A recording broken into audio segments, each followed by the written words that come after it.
अधिवेशनाच्या पहिल्याच दिवशी नाना पटोलेंचा सत्ताधाऱ्यांवर प्रचंड प्रहार. फक्त ईव्हीएम आणि बोगस मतदानाच्या बळावर सत्तेत येण्याचा भाजपवर केला आरोप. हिवाळी अधिवेशनाच्या पहिल्याच दिवशी राजकीय तापमान चांगलेच वाढले. विधानभवनात प्रवेश करताच काँग्रेस नेते आणि आमदार नाना पटोले यांनी भाजप सरकारवर तीव्र प्रहार करत जोरदार हल्ला चढवला. पटोले म्हणाले की भाजप ईव्हीएम आणि बोगस मतदानाच्या भरोश्यावर सत्ता मिळवते. लोकांचा खरा पाठिंबा नसल्याने त्यांना तांत्रिक मार्गांचा आधार घ्यावा लागतो. काही भाजप नेते माझ्या मागील निवडणुकीतील 200 मतांच्या विजयावर टोमणे मारतात, मात्र त्यांना मी खुले आव्हान देतो की बॅलेट पेपरवर निवडणूक लढवून दाखवा. त्या निवडणुकीत मी प्रचंड बहुमताने निवडून येईल याची मला पूर्ण खात्री आहे आणि तसे न झाल्यास मी राजकारण सोडून देईल, असे ठाम विधान पटोले यांनी केले.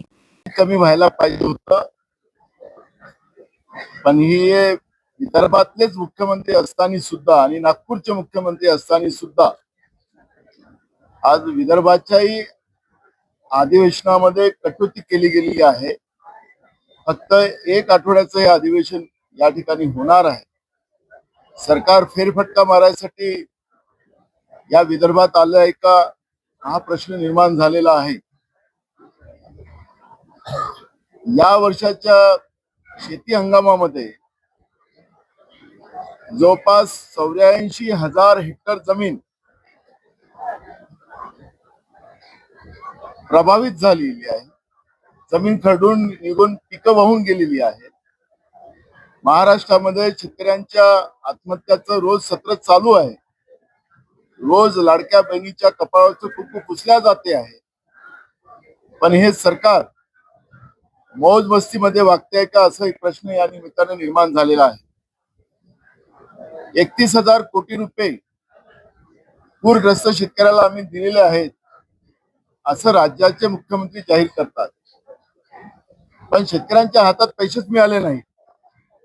कोणत्या बँकेमध्ये पैसे टाकलेत, कोणत्या शेतकऱ्याला दिलेत, की यांचे मुठभर काही उद्योगपती ते ज्यांच्यासाठी शेतकरी झालेत का, ओरिजिनल शेतकरी बाजूला राहिलेत का, हे प्रश्न या निमित्ताने निर्माण झालेले आहेत. पीक विम्याचा एकही पैसा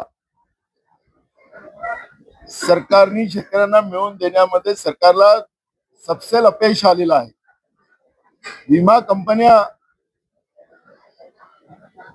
मोठ्या होत चालल्यात, आर्थिक मजबूत होत चालल्यात, आणि ज्या शेतकऱ्यांच्या नावाने त्या विमा कंपन्यांना पैसे दिले जातात ते मोदीच्या मित्रांच्या कंपन्या आहेत. आणि म्हणून मोदींच्या मित्रांना फायदा व्हावा आणि शेतकऱ्यांच्या नावाने पैसे त्यांना द्यावेत, असा त्याच्या मागचा अर्थ आहे का?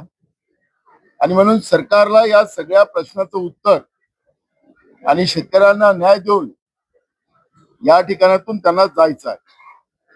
महागाई हा सगळ्यात महत्वाचा प्रश्न आता निर्माण झालेला आहे. रुपया रोज खाली पडताय, आता 90च्या खाली गेलेला आहे. त्यामुळे त्याचे सगळे परिणाम महागाईवर पडणार आहे. मग सर्वसामान्यांनी जगायचं कसं? महागाईबद्दल सरकार काय मत मांडतंय? राज्य सरकार वेगळं काही धोरण राबवणार आहे का महागाईबद्दल? याबद्दलची चर्चा व्हायला पाहिजे. स्मार्ट मीटर बद्दल सरकारने सांगितलं की आम्ही जबरदस्ती करणार नाही, पण यांच्या ज्या कंपन्या आहेत प्रायव्हेट, त्या कंपन्या स्मार्ट मीटर शासकीय कार्यालय असतील किंवा खाजगी लोकांच्या घरी असतील, जबरदस्तीने लावताना आपण पाहतोय.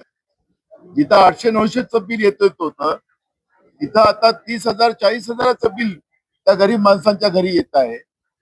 आणि अशा परिस्थितीमध्ये महागाई एकीकडे आणि वीज कंपन्यांची लूट वेगळी, अशा पद्धतीनं लोकांची लूट करणारे हे सरकार या महाराष्ट्रामध्ये महायुतीच्या रूपानं आपण पाहतोय. बेरोजगारीचा तर प्रश्न अजून भयानक आहे. अनुकंपामध्ये काही थोड्या लोकांना नोकऱ्या लावल्या, त्याचे फोटोग्राफी सरकार करून दाखवतं. आरक्षणाचं 3 तराव वाजलेले आहेत. निवडणूक आयोगाने केलेली ज्या पद्धतीनं दिवसाढवळ्या लोकशाहीचा खून, त्याचं मुख्यमंत्र्यांनी मान्य केलं की अशी मी या पद्धतीचं निवडणूक आयोगाचं कार्य कधीच पाहिलं नाही. आम्ही आता अध्यक्षाला नोटीस दिलेला आहे की उद्या याच्यावरची चर्चा घडवली पाहिजे आर्टिकल 243A प्रमाणे. त्यामुळे मुख्यमंत्री उद्या म्हणतो, माननीय अध्यक्ष म्हणाले की मी उद्या बोलायला संधी देतो आहे. हे सांगायचं तात्पर्य असं की महाराष्ट्रामध्ये आता एक कायद्याचं आणि लोकशाहीचं राज्य राहिलं नाही, अशा पद्धतीची परिस्थिती आहे. महाराष्ट्रामध्ये एका डॉक्टर मुलीचा डॉक्टर मुंडे फलटणमध्ये झालेला खून, म्हणजे डॉक्टर महिला सुद्धा आता सुरक्षित नाही, मुली सुरक्षित नाही. सर्वसामान्य मुलींची आणि महिलांची काय स्थिती असेल, त्या सगळ्या परिस्थिती आज महाराष्ट्रामध्ये कायदा सुव्यवस्थेने निर्माण झालेल्या आहेत.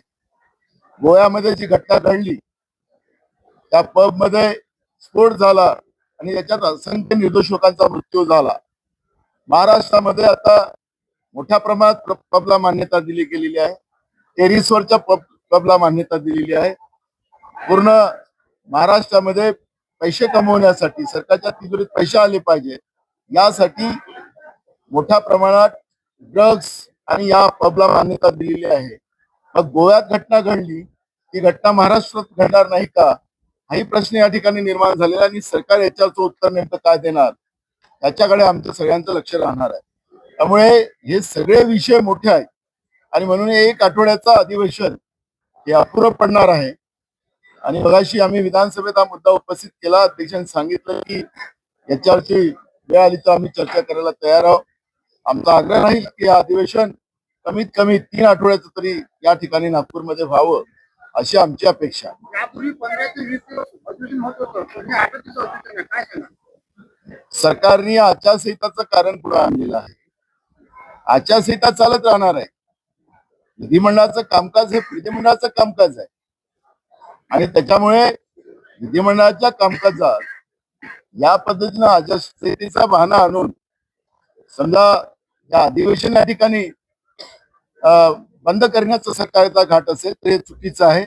सरकारने या अधिवेशन एक आठवडा घेऊन समजा अजून पुढच्या 15 म्हणजे निवडणुका झाल्यानंतर हे अधिवेशन सरकार घेऊ शकतं. कारण की जनतेचे प्रश्न भयानक आहे. महाराष्ट्रामध्ये असुरक्षितता निर्माण झालेली आहे. धर्माधर्मामध्ये सरकारच्या वतीनं भांडणं लावलेले गेलेले आहेत. बेरोजगारांचे प्रश्न आहेत, तरुणांचे अनेक मुद्दे या ठिकाणी आहेत, शेतकऱ्यांचे प्रश्न तर सगळ्यात जटिल आहेत आणि महागाईचा प्रश्न आहे.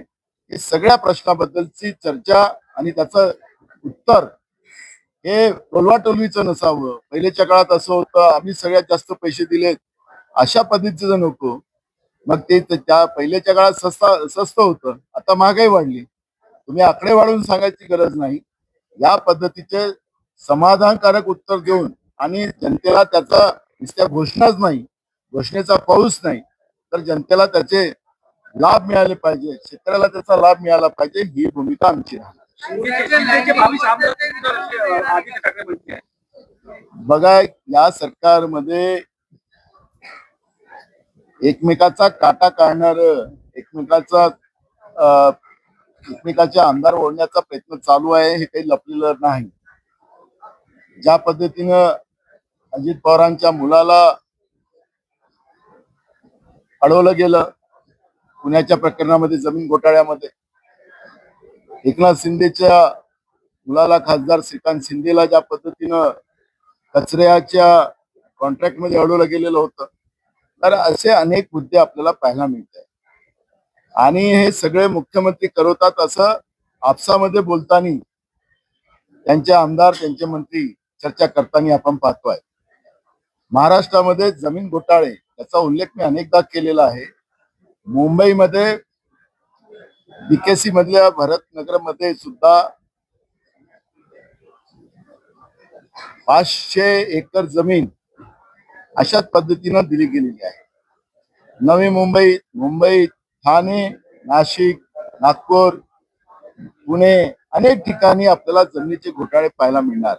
इथं एक शॅम्पल आपल्याला पुढे आलेला आहे पुण्याच्या घटनेमुळे, पार्थ पवारांच्या हत्येतून. पण अशा घटना महाराष्ट्रामध्ये मोठ्या प्रमाणात आहेत, सरकारच्या आहेत, पण त्या लपलेल्या आहेत. आता ह्या जेव्हा चर्चा विधानसभेत येईल त्याचे सगळे मुद्दे आम्ही विधानसभेत मांडू. पण जे पद्धतीचं दबाव तंत्र चाललेलं आहे, जसं पीएमओ मधून पूर्ण मंत्रालय चालतं दिल्लीमध्ये, जसं गुजरातमध्ये नरेंद्र मोदी बसून त्या ठिकाणी पूर्ण मंत्रालय चालवायचं, मंत्र्यांना काही अधिकार नाही, तसं पहिल्यांदा महाराष्ट्रामध्ये देवेंद्र फडणवीसांच्या सीएमओ मधून सगळं सरकार चालते आहे. अशा पद्धतीचं चित्र आपण पाहतोय. मंत्र्यांना अधिकार राहिलेले नाहीत, अशा पद्धतीचं चित्र आपण पाहतोय.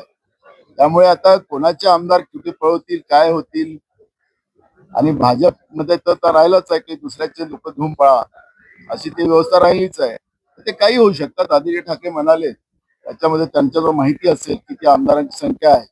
आदित्य ठाकरे त्यांनी सांगितलंच. विरोधी पक्षनेता अद्याप यासोबतच विविध महत्त्वाच्या विषयांवर त्यांनी सरकारची कडाडून टीका केली. शेतकरी प्रश्न, बेरोजगारी, महागाई, कायदा सुव्यवस्था अशा मुद्द्यांवर सरकार अपयशी ठरत असल्याचा आरोप त्यांनी केला. आगामी अधिवेशनात ही सर्व प्रश्न जोरकसपणे मांडणार असल्याचे पटोले यांनी स्पष्ट केले. हिवाळी अधिवेशनाच्या प्रारंभीच पटोले यांच्या या विधानांमुळे राजकीय वर्तुळात खळबळ उडाली असून पुढील काही दिवस अधिवेशन अधिकच तापण्याची चिन्हे आहेत. कॅमेरामन सचिनसह सनी भोंगाडे, शंखनाद न्यूज, नागपूर.